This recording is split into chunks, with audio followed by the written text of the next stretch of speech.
Welcome to the Real Crime Diary, Daily Dose of Crime. I'm your host, Sean Dupree. What would drive a trusted caregiver to participate in the brutal murder of her employer? Today, we're diving deep into a chilling case that rocked the affluent suburbs of Washington, D.C. A tale of betrayal, deception, and a deadly affair that left 2 people dead and a young child without a mother. In the quiet town of Herndon, Virginia, a seemingly normal household arrangement turned deadly when an au pair and her employer allegedly plotted the perfect murder. But as we'll soon discover, nothing about this case was perfect, and the truth would prove more disturbing than anyone could have imagined.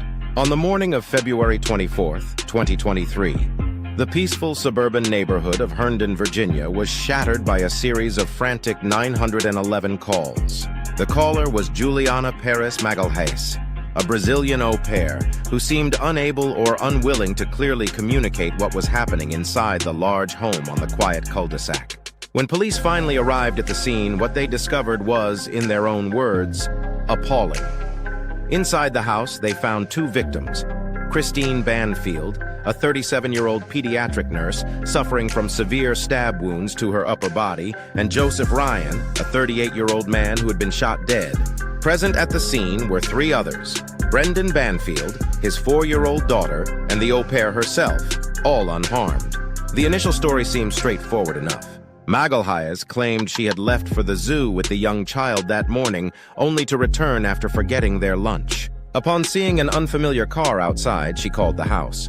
When no one answered, she contacted Mr. Banfield. According to their account, they entered to find an intruder attacking Mrs. Banfield. But something wasn't adding up.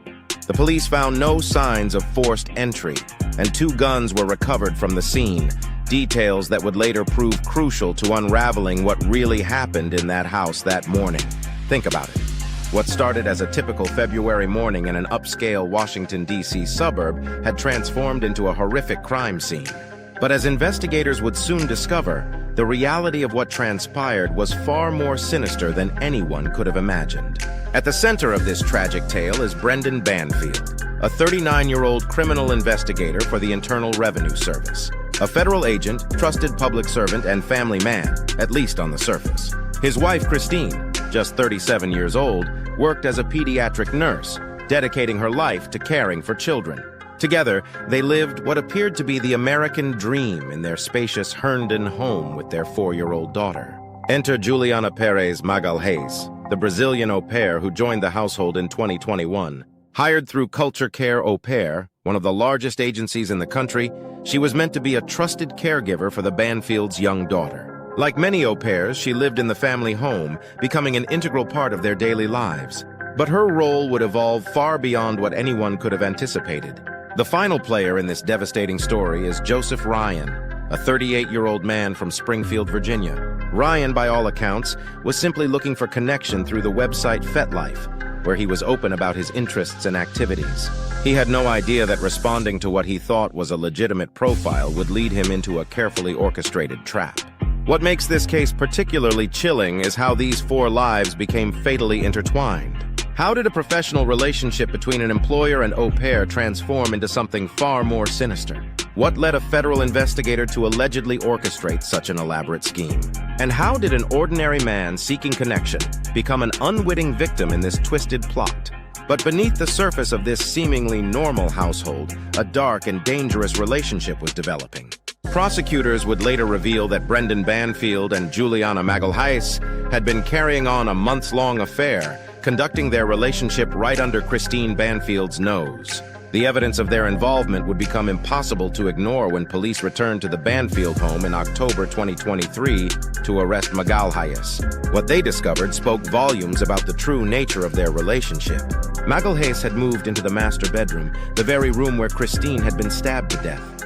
Her clothes hung in the closet, her lingerie was scattered across the bed, and perhaps most telling, a framed photograph of her and Banfield sat prominently on the bedside table. A chilling replacement of the family photos that once stood there. But the affair wasn't the only red flag. 2 months before the murders, Banfield and Magalhães were spotted together at a local gun range, practicing their shooting skills. Banfield later returned alone to purchase a Glock pistol, the same weapon Magalhães would eventually use to deliver the fatal shot to Joseph Ryan. Why would an au pair need firearms training? What were they really preparing for? The suspicious activities continued. Both Banfield and Magalhaes replaced their cell phones shortly before the killings, effectively erasing their communication history. And on the morning of the murders, when Magalhaes claimed to have discovered an intruder and called Banfield at work, he was actually waiting in a McDonald's parking lot nearby. Was this all part of an elaborate plan? Were the multiple incomplete 911 calls that morning evidence of staging or genuine panic? The timeline suggests meticulous planning rather than a spontaneous act of self-defense. The seemingly perfect setup, from the creation of the fake FetLife profile to the carefully coordinated movements that morning, points to something far more calculated than the story of defense initially presented by the suspects. The dark plot began to unfold when investigators discovered that Joseph Ryan hadn't randomly broken into the Banfield home that fateful morning. Instead, he had been deliberately lured there through a carefully orchestrated scheme involving the fetish website FetLife. Someone had created a profile using Christine Banfield's photo, but the messages exchanged through this account revealed a disturbing truth. It wasn't Christine at all. Prosecutors would later confirm that Brendan Banfield himself had created the fake profile, using his wife's image to attract potential victims.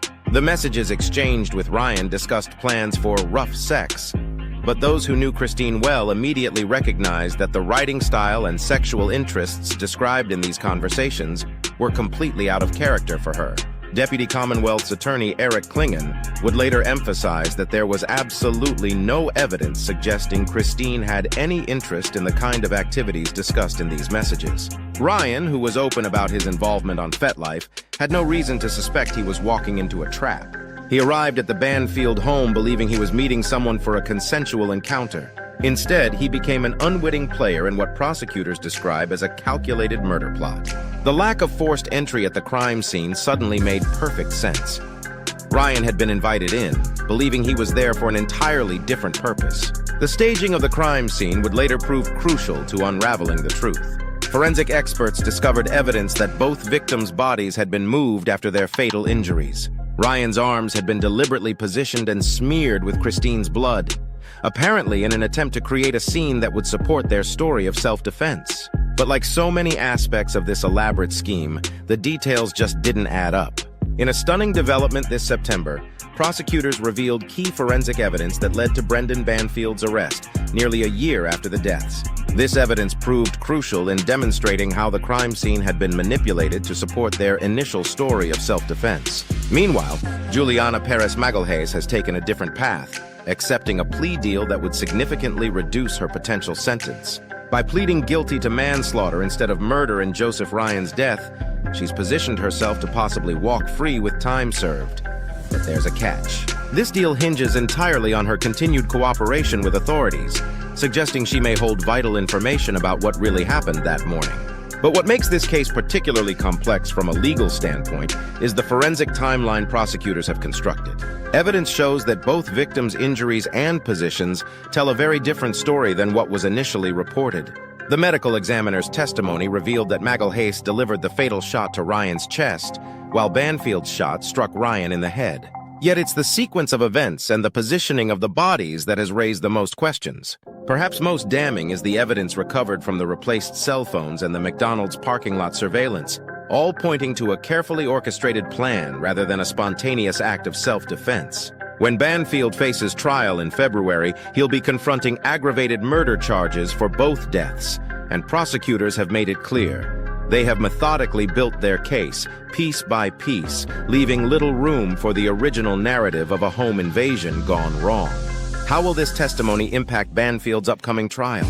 As investigators continue to unravel the intricate web of deception, each new piece of evidence seems to paint an increasingly disturbing picture of premeditation and calculated violence. This case shines a troubling spotlight on the vulnerabilities within America's au pair system.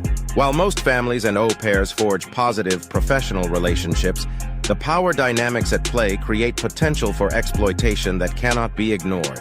These young workers, predominantly from countries like Brazil, find themselves in uniquely dependent situations, relying on their host families not just for employment, but for housing, food, and their very ability to remain in the United States. Consider the numbers. Brazil sends more au pairs to the United States than any other nation.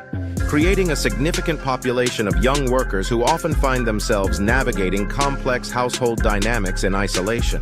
According to experts like Rocio A. Avila from the National Domestic Workers Alliance, the risks these domestic workers face far outweigh any potential threats to the families they serve. The reality is that most concerning cases involve au pairs being victimized, not the other way around. This system, designed to promote cultural exchange and provide childcare solutions, clearly needs stronger safeguards. When an au pair's visa status, housing, and basic necessities all depend on maintaining a positive relationship with their employer, the potential for manipulation becomes dangerously real. While this case represents an extreme outcome, it forces us to confront uncomfortable questions about protection for domestic workers and the oversight of programs that bring them to American homes. This haunting case leaves us with so many unanswered questions. What drove a seemingly normal family to such a devastating end? Could stronger regulations have prevented this tragedy? And perhaps most chillingly, how many other domestic workers are trapped in dangerous situations right now? If you're as fascinated by the intricate psychology behind crimes like these, you'll want to check out our curated collection of true crime books. Just click the link in the description to explore detailed accounts of similar cases that have shaped our understanding of domestic crimes. Speaking of psychological mysteries, next time we'll dive into the baffling case of the Manhattan therapist who vanished without a trace, only to resurface in the most unexpected way imaginable. What secrets did she uncover in her practice that may have led to her disappearance? You won't want to miss this one. Until then, keep questioning, keep investigating, and remember, sometimes the most dangerous criminals are hiding in plain sight, perhaps even under our own roofs. What seemingly normal situation in your life might be harboring dark secrets? Think about it. I'm Sean Dupree, and this has been The Real Crime Diary, Daily Dose of Crime.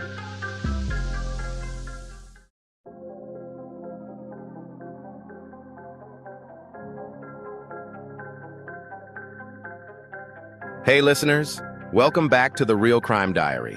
I'm your host, Sean Dupree. If you tuned in last time, we had a deep dive into the disturbing history of power abuse across different eras, looking at the connection between dominance, control, and how it plays out even today. We touched on scandals from the past and compared them with some modern-day examples, showing how these patterns of abuse, unfortunately, persist. One of the most insightful tools we've explored to understand this is my book, Power, Pleasure, and Pain, a study of abuse through time. It's not just a historical account, but an interdisciplinary approach to understanding why this keeps happening. We draw from history, philosophy, and modern case studies to explain how figures like Dominique Pellico, Harvey Weinstein, and others have exploited their positions of power for their own gain, often protected by the very systems meant to stop them. Recap of last interaction. In our last live stream, we discussed how libertinism, philosophically introduced by figures like Marquis de Sade, has shaped the way power and pleasure have been entangled throughout history. This concept ties directly into how figures like Weinstein operated, as we saw parallels between de Sade's fictional characters and the way powerful men manipulated their victims in real life. You guys had some amazing comments, asking how societal structures have allowed these behaviors to go unchecked for so long. It's a crucial question, and one that the book addresses deeply. Why this book is valuable. Now, what's powerful about Power, Pleasure, and Pain is its ability to break down these historical patterns and link them to the present. You're not just reading about ancient Rome or Enlightenment philosophy. You're seeing how these ideologies are alive today. The book uncovers how sexual violence and control have been systematically woven into the fabric of societies from ancient times right up to the modern era. It's about understanding not just the individual predators, but the systems that protect them, whether it's in royal courts, religious institutions, or today's corporate and entertainment worlds. Through these historical lenses, we also explore movements like #MeToo that are beginning to dismantle these structures.